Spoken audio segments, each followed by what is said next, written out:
Bilang pangunahing hakbang, nagtatayo tayo ng mga infrastruktura na magsisilbing proteksyon at sentro ng ating mga operasyon.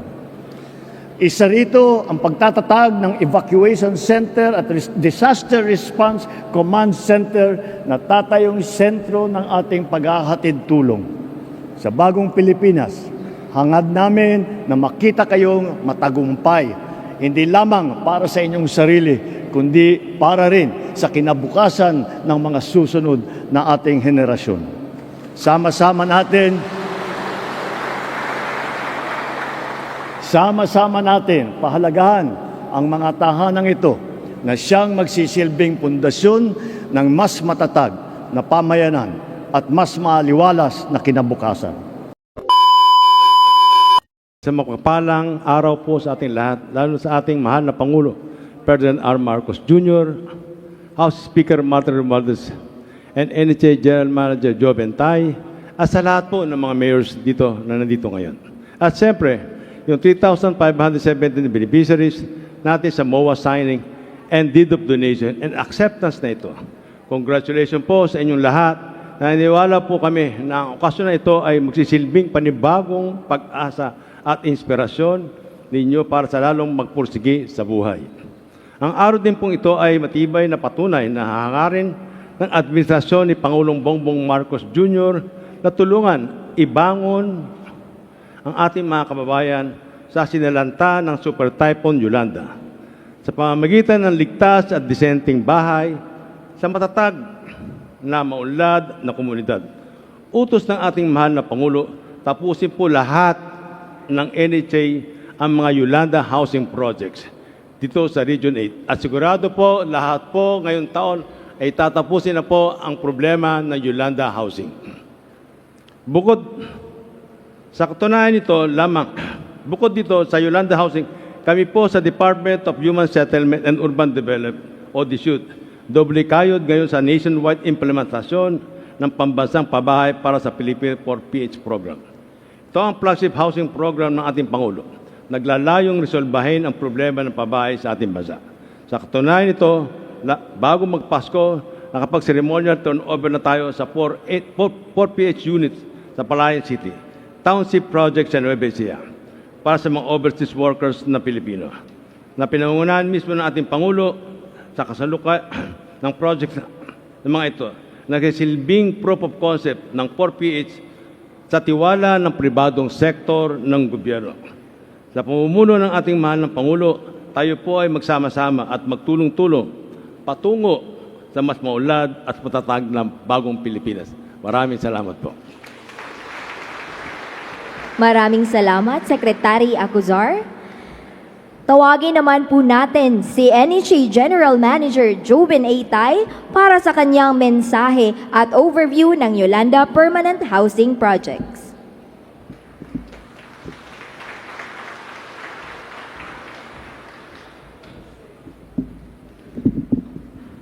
His Excellency Ferdinand R. Marcos Jr.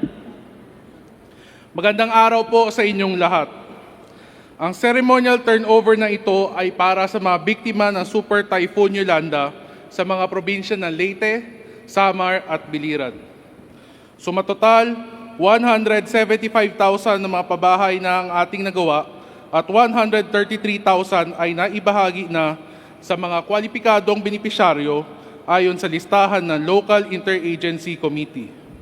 Ngayong araw po, 3,500 na mga pabahay ang opisyal na iti-turn over natin at 1,900 na mga unit na ito ay naipamahagi na sa mga benepisyaryo. Upang sa katuparan ang layuning ito, atin na pong isinagawa ang pagpirma ng Memorandum of Agreement at Deed of Donation sa pagitan ng NHA at ang mga bayang kasama natin ngayong araw na ito. Ang seremonyang ito ay hudyat nating na pong opisyal na nailipat ang pangangasiwa ng mga proyektong pabahay patungo sa mga lokal na pamahalaan. Nagpapasalamat po ako sa mga bayan ng Barowen, Tabon-Tabon, Tanawan, Hulita, Marabot, Pastrana, Dagami at Culaba sa inyong patuloy na tiwala at koordinasyon para makabuo tayo ng masaganang komunidad. Umaasa po ako na sa pag-turnover ng mga housing unit sa lokal na pamahalaan ay mas matutukan at masasaksihan po ninyo ang pag-unlad ng inyong mga komunidad. Maraming salamat po at mabuhay po tayong lahat. Tinatawagan natin si House Speaker Ferdinand Martin G. Romualdez. Mga kababayan, ang Pangulo ng Republika ng Pilipinas, His Excellency Ferdinand R. Marcos Jr.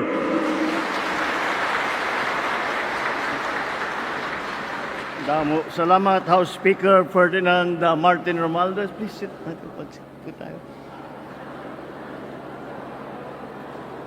Ang ating kalihim ng Human Settlements and Urban Development, si Secretary Jerry Acuzar at yung mga ibang member ng kabinete na nandito ngayong umaga, ang Tingog Party List Representative Judah Sidre, the Province of Leyte Governor Carlos Jericho Petilla, Municipality of Burauen Mayor Juanito Renomeron, other local government officials, mga benepisyaryo ng ating housing project sa mga probinsya ng Samar, Biliran at Leyte, mga kapwa kong manggagawa sa pamahalaan, mga minamahal kong kababayan, maupay nga aga hayong nga natanan.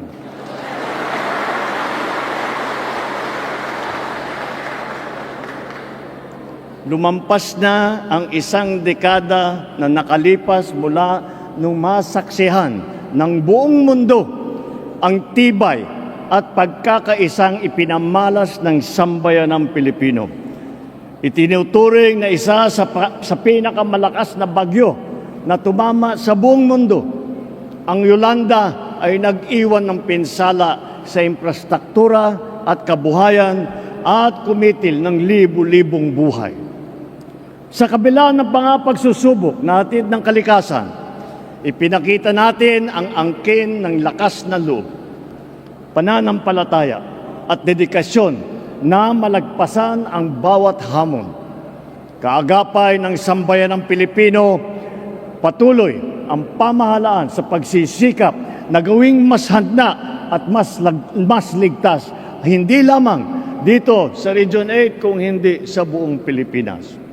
Sa pangunguna ng National Housing Authority, Department of Human Settlements and Urban Development at kasama ang inyong lokal na pamahalaan, ating binigyan ng diin na ipagkaloob ng angkop na kabahayan ang ating mga kababayan.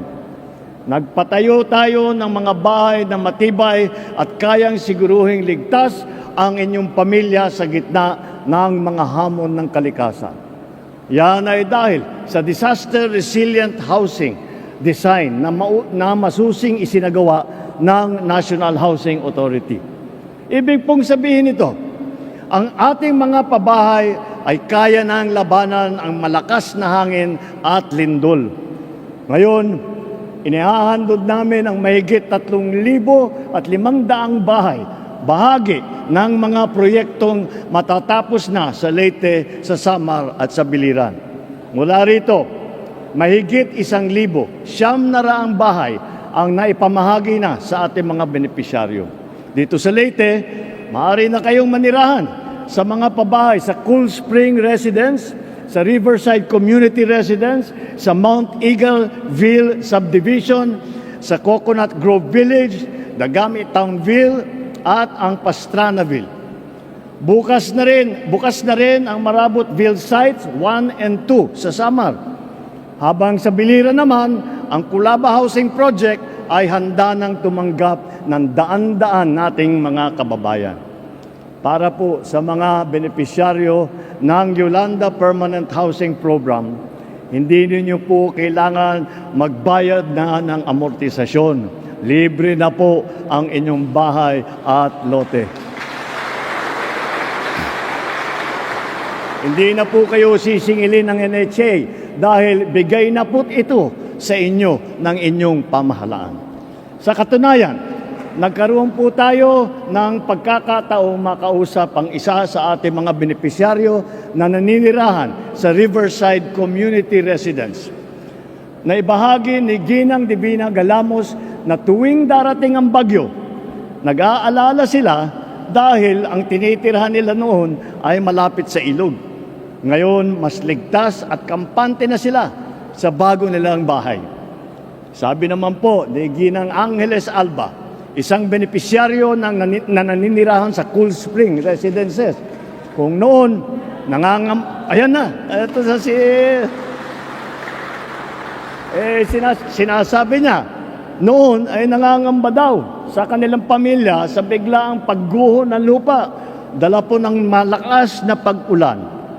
Ngayon, panatag na ang kanilang loob sa bago at maayos na matibay na tirahan.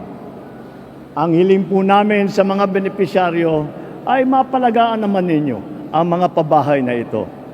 Sa DHSUD, DSUD at sa NHA, inaasahan ko na palalawigin pa ninyo ang pagtuklas at paggamit ng mga disenyo ng pabahay na mas matibay pa, mas angkop sa pagbabago ng klima at hamon ng panahon. Kaugnay dito, tuloy-tuloy ang ating pagsulong ng mga hakbang upang mabawasan ang pinsalang bunsod ng mga kalamidad. Mayroon pong flood mitigation project dito sa Leyte. Ito po yung Leyte Tide Embankment Project na layong mabigyan ng proteksyon laban sa malalakas na alon ang mga komunidad na malapit sa dagat. Lagpas sa kalahati na ang nagawa sa proyektong ito. Hangad ko sana na sa lalong madaling panahon ay matapos na rin ito ng DPWH o Department of Public Works and Highways. Sa buong bansa, ating binibigyang pansin ang pagsisiguro ng lahat ng flood control projects ay tiyakin natin na maayos ang disenyo upang makayanan nito ang dumadalas ng mga pag-ulan at ng pagbaha. Kahapon lamang, kausap namin ang kalihim ng DPWH upang busisiin ang kanilang mga pondo at proyekto. Tiyakin nila na lahat na ito, lalong-lalo na ang mga proyekto na makakatulong sa pagharap ng mga kalamidad ay maisasagawa ng maayos na ayon na plano at takdang oras.